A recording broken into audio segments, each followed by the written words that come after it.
I am so giddy right now. I had to share with you guys.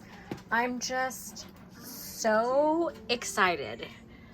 Look at this artwork. My goodness.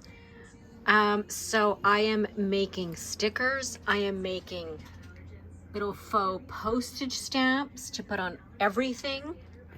And then I'm working on this last page too of some bigger stickers. I've got my Halloween insert from Lights Planner Action.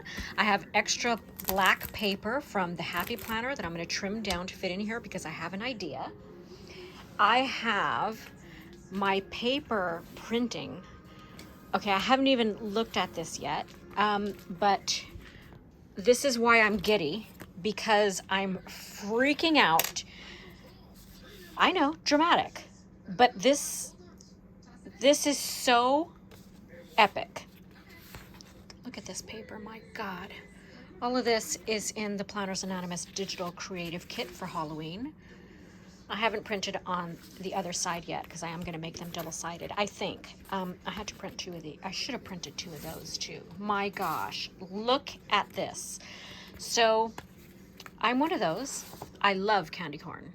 I love candy corn. So this is just phenomenal. Look at this artwork. Look at this.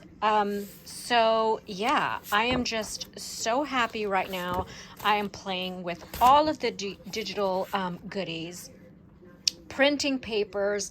I'm going to be printing and cutting stickers. I'm going to be messing with my Halloween insert. I'm going to be trimming down these black papers. I've never done a black insert, so it's going to be a little different for me. Yeah, so if you have not gotten your hands on this Halloween digital creative kit, you must. You just must. Take my word for it. This artwork is phenomenal. Giddy, skipping in the craft room.